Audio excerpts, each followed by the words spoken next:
คำถามแรกนะครับของผู้ไม่ประสงค์ออกนามนะฮะ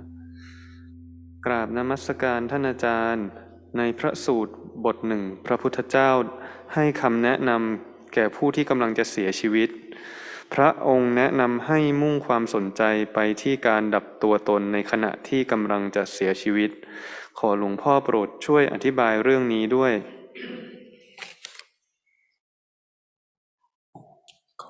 ขอครับ Question from Anonymous. Namaste, Tanajan.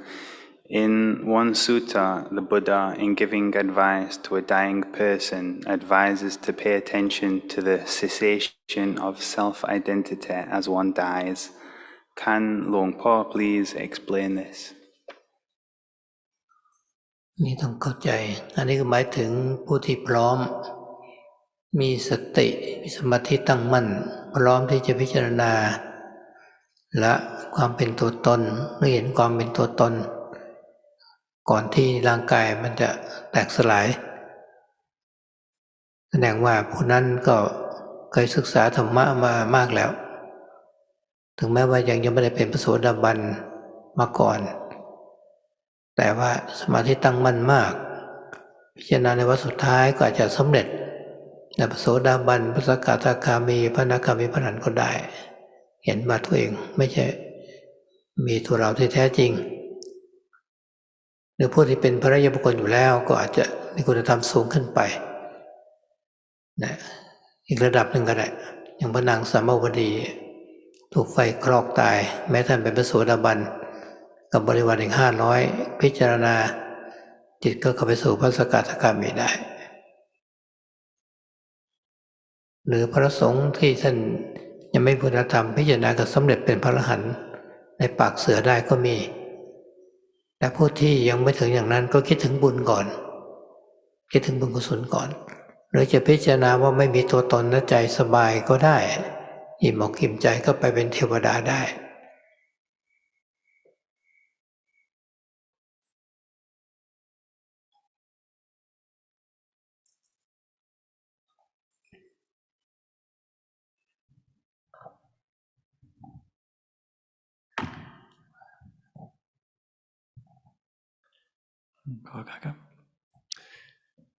So you have to understand that the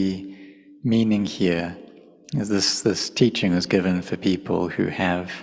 mindfulness and firm samadhi already. So they're in a state where they're ready to be able to contemplate and see into the nature of the sense of self and abandon that sense of self in that final period of life just before their body breaks apart. So that shows that these people who can do that have studied the Dhamma a lot before. And even though they may not yet be to the level of a stream enterer, but their samadhi is very firm. And so they can contemplate right at the end of their life, and they may be able to attain to Sotapanna, or once returner, non-returner, arahant. And they see that this me, this I, it doesn't have a true self to it. Or perhaps there could be people who have gained noble attainments already, and on the final moments of their life they can gain even higher attainments, like Queen Samawati, that she was burnt alive, and she was able to contemplate that. And she, before that, was at the level of a stream enterer, and she gained a higher attainment of a once returner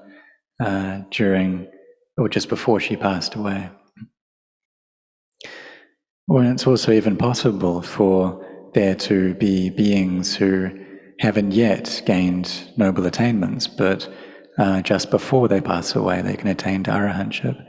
And so there was one monk who did this, kind of in the jaws of a tiger. And so we can contemplate in that way, or we can contemplate the goodness, the skillfulness, the merit that we have done throughout our lives. And this can bring up a sense of ease. or contemplating into non-self. This can bring up a sense of ease for us, and perhaps upon death we can be born as a deva.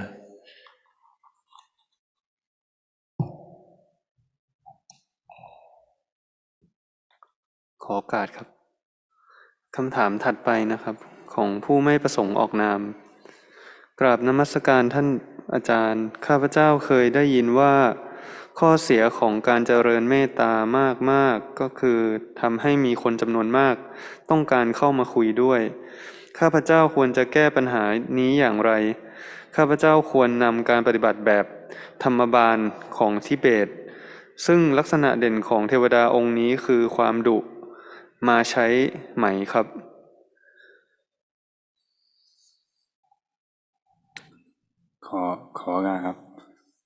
Another anonymous questioner.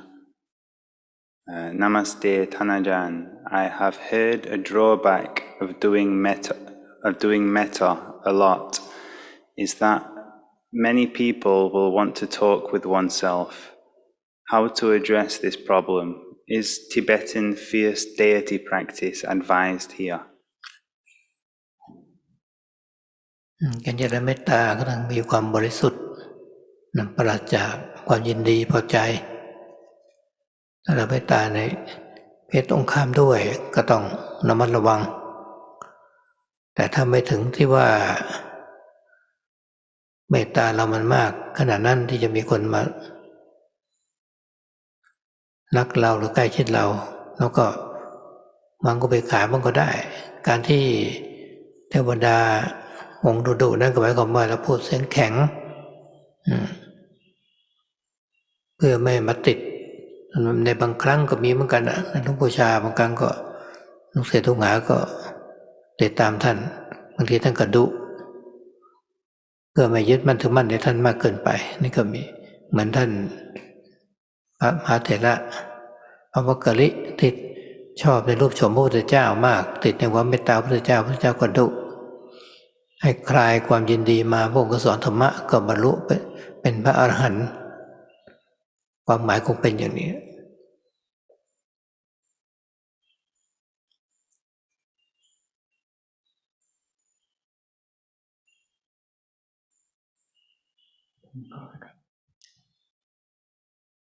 So when we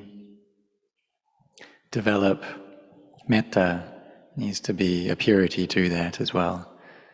for there to not be kind of liking or delight.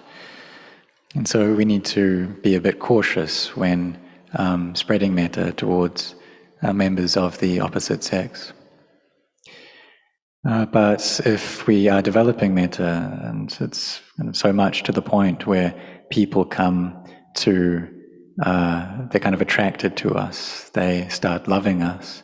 or want to be really close to us, then we can bring up upekkha, equanimity at that point. And with this kind of fierce deva practice, the purpose of that is so that people don't cling to us, get attached to us. So sometimes Venerable Ajahn Chah would be like this, that some of his students would be quite attached to him and follow him around, and he could be quite fierce with them so that they wouldn't get so firmly attached to him. So at the Buddha's time, there was one monk who really liked being around the Buddha and would kind of stare at the Buddha. And the Buddha was quite fierce with him so that he wouldn't have this liking or this kind of delight towards the Buddha. And then the Buddha was able to teach him the Dhamma and he attained Arahant.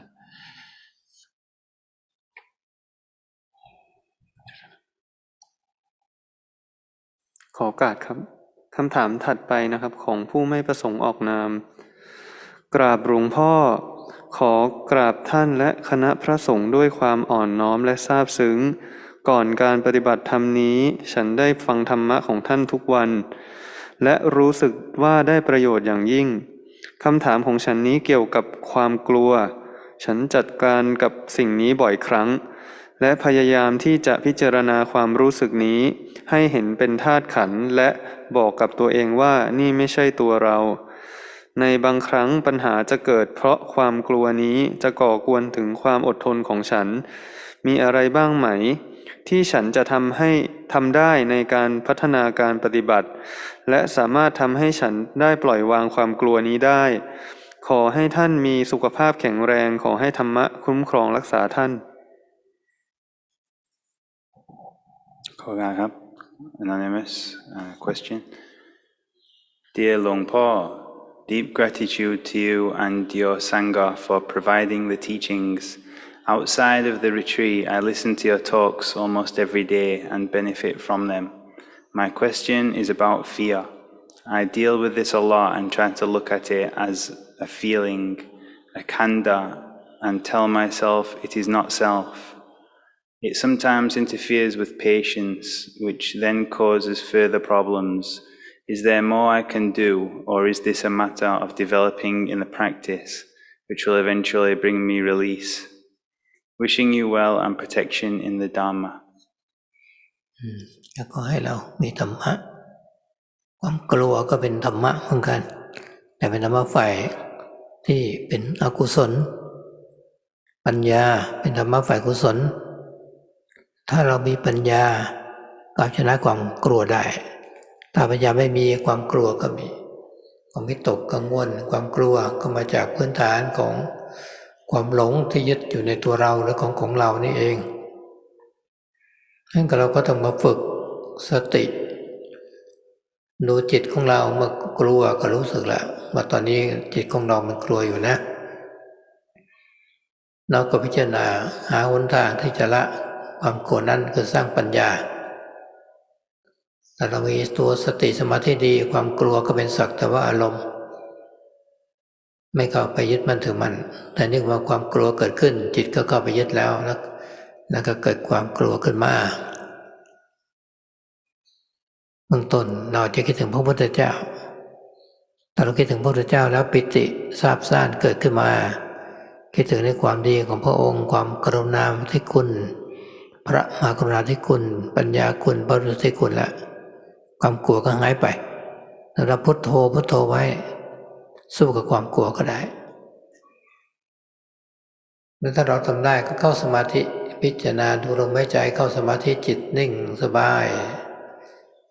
ความกลัวนั้นมันก็จะหายไปเองเหมือนกัน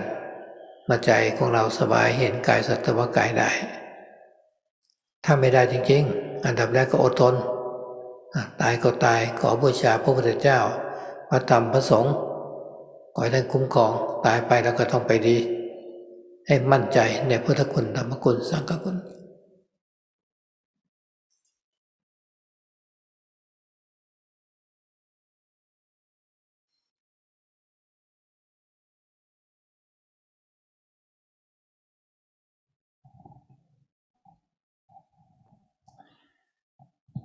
So what's important is to have the Dhamma, and so fear is one Dhamma as well, one kind of quality, but it's an unskillful quality, and wisdom is also a quality, but it's one of the skillful qualities. And so if you have wisdom, then that's able to win out over this fear. But if there isn't wisdom, then it's normal to get afraid. And this fear arises from delusion, this deluded attachment to self, me, and mine. And so you need to train to have mindfulness, observing this mind, and knowing when these feelings come up, that right now the mind is afraid. And then you can contemplate to be able to find a path to abandoning that fear. And that path is giving rise to wisdom. And so if your mindfulness and samadhi is well established, then you'll be able to see that this fear is just a mood, it's just a sense impression there within the mind, and you won't go and attach to that. But if the mind does attach to the sense impressions, then it's normal for fear to come up. And so what you can try doing is to recollect the Buddha, and then maybe joy can arise within the heart. You can recollect the great goodness of the Buddha, his great purity, his great compassion and wisdom. And then through that, this fear can vanish. You can recite Buddho, Buddho, and use this mantra of Buddho to fight with that fear. And so if you can do that, then that's very good. And maybe the mind will enter into samadhi. Or perhaps you can just watch the breath to get the mind into samadhi, and the mind can feel very calm and peaceful. And this fear will disappear all by itself. So if the mind is in a still space, then you can see that the body is just the body. But if you're not able to do that, then you have to forbear. And you take it that, well, if I die, then I just die. And may this kind of practice be an offering to the Buddha, Dhamma, the Sangha. And if I die, then, die while I'm practicing like this, then I'll probably go to a good place. So you can recollect the Buddha, Dhamma, Sangha as well to help relieve that fear.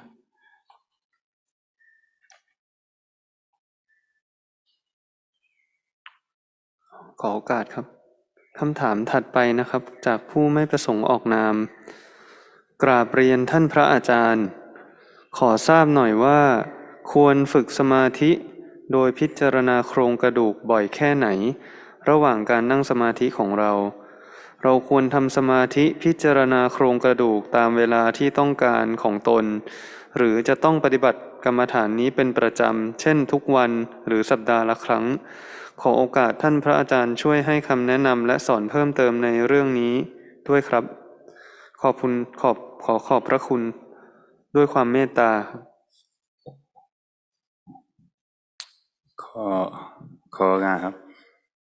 Question from Anonymous. Dear Ajahn, may I know how often one should practice the skeleton meditation during our sittings? Should we do skeleton meditation when one feels like it, or practice regularly, for example, daily or once a week? May Ajahn please advise and teach further on this topic. Thank you with metta. การพิจารณาโครงกระดูกว่าจะบ่อยแค่ไหนอยู่ที่กำลังของเรานะถ้าจิตของเราสงบได้ดีแล้วด้วยอานาปานสติหรือพุทธานุสติ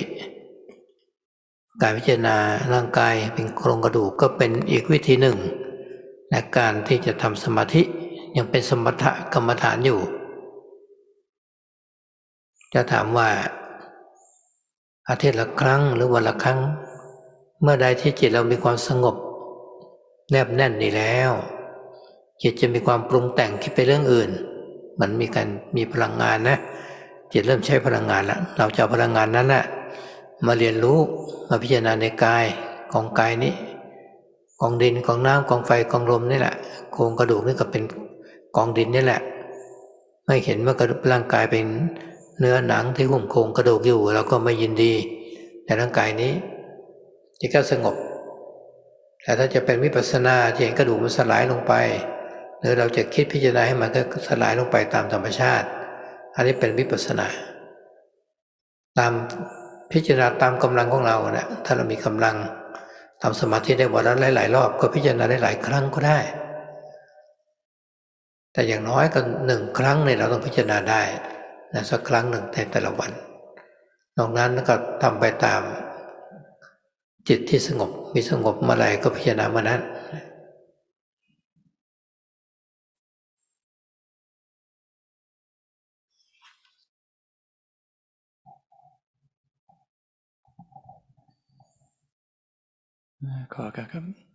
So you're asking how often you should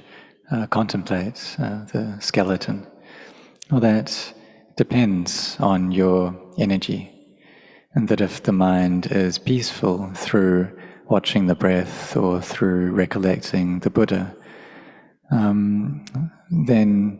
you can also be contemplating the body as being a skeleton. And this too is a method to develop samadhi. This is also samatha kammatthana. So the question was whether you should contemplate this once a week or once a day. But really it's when the mind becomes peaceful and gathers together, when that peace becomes firm within the mind, and then the mind starts to create thoughts and embellish and proliferate about other things. It starts to use that energy.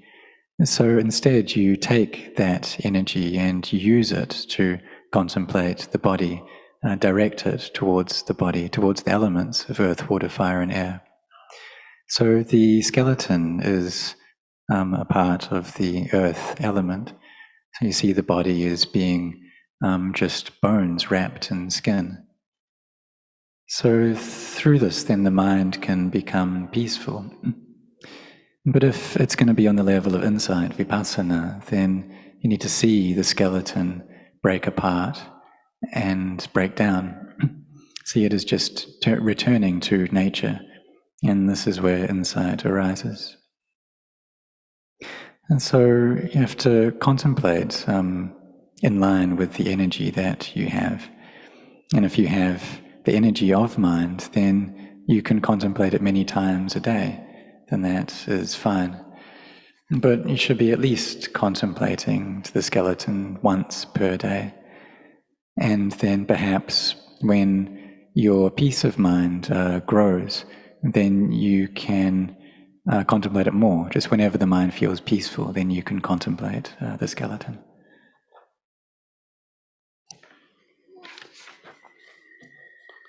ขอโอกาสครับคำถามถัดไปจากผู้ไม่ประสงค์ออกนามนะครับผลประโยชน์ของการปฏิบัติเพียง3อิริยาบถเป็นอย่างไรเราจะค่อยๆปฏิบัติการนอนหลับด้วยอิริยาบถนั่งได้อย่างไรเราสามารถเริ่มด้วยการพิงกำแพงก่อนแล้วค่อยๆปรับจนนั่งตรงได้ในที่สุดได้หรือไม่ขอบคุณท่านพระอาจารย์ขอครับ Anonymous question. What's the benefit of doing only 3 postures? How can one gradually start doing the sleeping sitting posture? Can one lean against the wall initially and slowly sit up eventually? Thanks. ค่อยๆฝึกนะค่อยๆฝึกหัดปฏิบัติไปตามกำลังของเราแหละที่เรานั่งพิงกำแพงนั่งหลังตรงทำสมาธิแต่อย่าไปกังวลมากเกินไปบางครั้งเรานั่งไปแล้วร่างกายมันอาจจะค่อมมานิดนึงแล้วก็ปล่อยไปถ้าไปมัวระวังว่าต้องนั่งตรงสติอยู่ตรงที่นั่งตรงนั่นรู้ว่านั่งตรงอยู่แต่สมาธิก็ไม่รวมกายก็ไม่เบาจิตไม่เบาสมาธิไม่ตั้งมั่นเพราะมัวแต่กังวลอยู่ก็ปล่อยผ่อนคลายไปตามสมควรนะอาจจะเข้ามานิดนึงก็สมาธิก็เข้าได้ทั้งตอนนั้นแล้วก็อย่าไปกังวลเรื่องกายว่าเราจะนั่งท่าไหนนั่งอย่างไรถ้ากังวลแล้วสมาธิไม่เกิดนั้นเราก็ต้องเริ่มฝึกไปแหละการยืนเดินนั่งหรือในบทนอนก็ทำได้ถ้ามันไม่ไหวแล้วร่างกายมันเพลียก็ทำสติมีความรู้ในการอริยบทที่นอนจนเราพักไปตื่นขึ้นมาก็ทำความเพียรใหม่ค่อยๆฝึกไปทีละน้อยแต่ไม่ต้องให้สมดุลกันไม่ต้องเดินชั่วโมงนั่งชั่วโมงนึงยืนชั่วโมงนึงอริยบทเสมอกันก็คือมีสติสม่ำเสมอ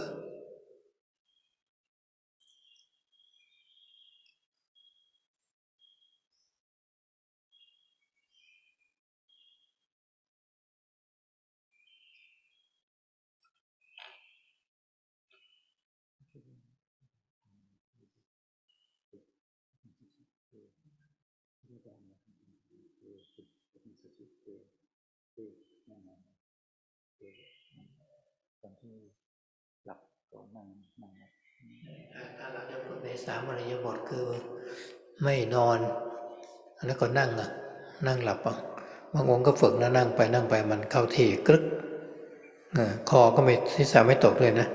เหมือนกับมันทรงตัวก็หลับได้ก็มีเหมือนกันนะพระที่ท่านฝึกนั่งโดยที่ไม่งนเงินแล้วก็นั่งตรงศีรษะจะลงมานิดนึงอย่างเงี้ยแต่นั่งได้ทั้งคืนอันนี้ก็เป็นความสามารถของแต่ละคนนะ ถ้าคนไม่ไหวก็อาจจะนั่งพิงฝาก็ได้ยังหย่อนนั่งพิงฝาได้เป็นการไม่นอนทั้งคืน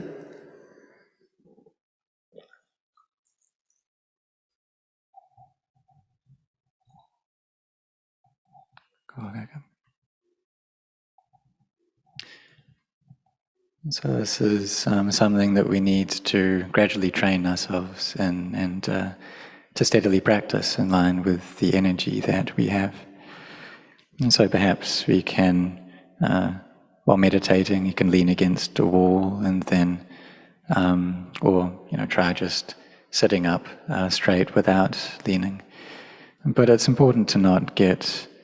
worried, to be too concerned about this. And sometimes while sitting meditation, the body may be kind of slouched over a little bit, but it's not necessary to sit kind of straight up all the time. And so, and some people, they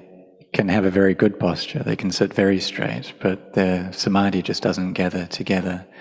There isn't a feeling of buoyancy in the body or the mind. The samadhi is not firm.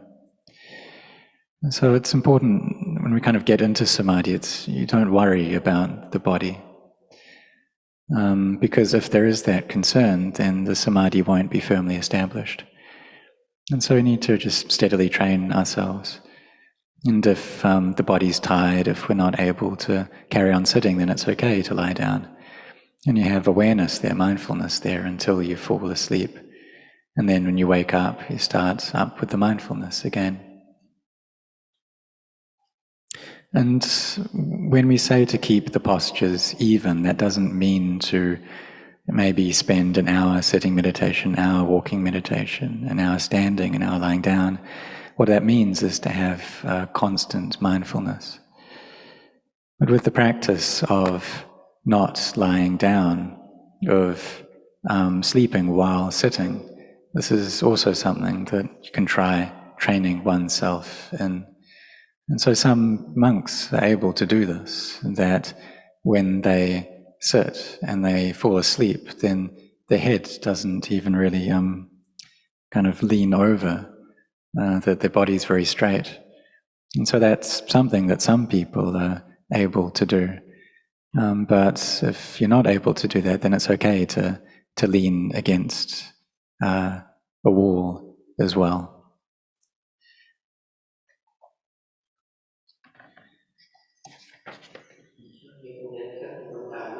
นั่งสมาธิกันบ้าง So maybe just one more question for this one, and you can have the opportunity to sit in meditation. ขอโอกาสครับผม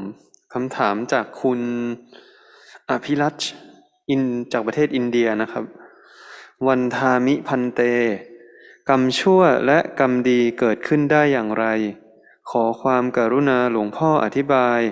โดยการยกตัวอย่างและคนคนหนึ่งจะสามารถยับยั้งกรรมชั่วได้อย่างไรขอครับ question from Abhilash in India. Vandami Banteji, how does a bad or good karma arise? Kindly explain it with a suitable example. And how does one restrain the bad karma? กรรมทั้งหลายมีเหตุเป็นแดนเกิดกรรมเกิดจากไหนกิเลสทำให้เกิดการทำกรรมเมื่อทำกรรมแล้วก็จะมีวิบากของกรรมเกิดขึ้นมา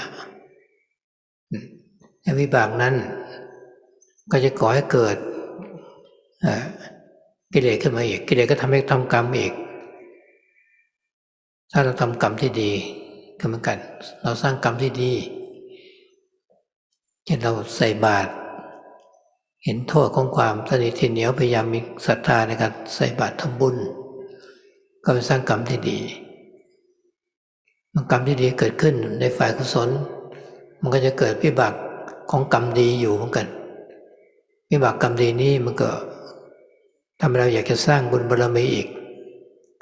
แต่อย่างนี้เราไม่ได้เรียกเป็นกิเลสเรียกว่าการสร้างบุญบารมีก็เกิดการทำกรรมที่ดีขึ้นมาแต่ตรงข้ามกัน อย่างเช่นคนที่ดื่มสุราเกิดความอยากที่จะดื่มสุราขึ้นเนี่ยอันนี้กิเลสเกิดเมื่อทนไม่ไหวสติไม่มีไม่เห็นโทษก็ทำกรรมในการดื่มสุรานั้นเมื่อทำแล้วก็เกิดวิบากกรรมอยู่ในจิตใจไอ้ตัววิบากกรรมเนี่ยมันจะผลักดันให้กิเลสเกิดขึ้นมามันก็จะหมุนเวียนเป็นวัฏฏะกิเลสกรรมแล้วก็วิบากถ้าเราจะละนั้นเราก็ตัดเราไม่ทำกรรมถึงจะมีกิเลสเกิดขึ้นมีวิบากกรรมอยู่อยากจะผลักดันให้เกิดกิเลสอยากจะดื่มสุราเราก็ตัดว่าไม่ดีเป็นโทษเราก็ไม่ทำกรรมไม่ดีนั้นฝึกไปบ่อยๆเข้าตัวสติดีขึ้นสมาธิตั้งมั่นขึ้นปัญญาดีขึ้นวันหนึ่งเราก็จะละได้เด็ดขาด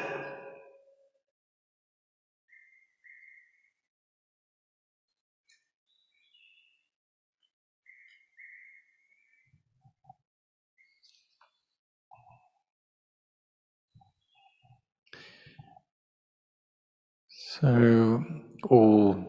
dhammas or qualities have causes for their arising. So the question is, where does karma come from? This volitional action. Well, it's the kilesas, the defilements, which produce karma. And then having made karma, there's the results, the vipaka karma that arises. And then this vipaka karma pushes us into, or pushes up the kilesas again. So it's the kilesas that produce this karma. But if we follow good karma, these good actions, what we're doing is building up goodness. So like offering food to monks, we're seeing the drawbacks of being stingy and so developing a faith in generosity. And so this is the building up of goodness. And there's this karma, this good karma, which is producing vipaka, the results of that good karma. And the result of that good karma is that we want to produce more merit, we want to be more generous, we want to develop parami. But that's not kilesa. What that is developing parami. That's goodness, that's good karma. So the opposite of that is people who drink alcohol, for example. And through drinking alcohol, there's that increased desire to drink more. And so that's defilement there. And if they're not able to resist that, if their mindfulness isn't so good, then they create that karma of drinking alcohol. And then after doing that, there's that vipaka karma that is there, arises within the mind. And that result of that karma then pushes one to create even more defilements, to follow the defilements more. And so this is the cycle here, this cycle of defilement and karma and the results of karma. And if we're able to cut that off, even though the defilements may be there, even though there is that desire to drink alcohol, but we tell ourselves that we're not going to do this, that this is harmful, this is dangerous, and so we don't produce that karma. And we steadily train ourselves in this, our mindfulness steadily gets better and better, samadhi becomes more and more well established, and wisdom grows and grows. Then one day we'll be able to totally abandon that, totally cut that off.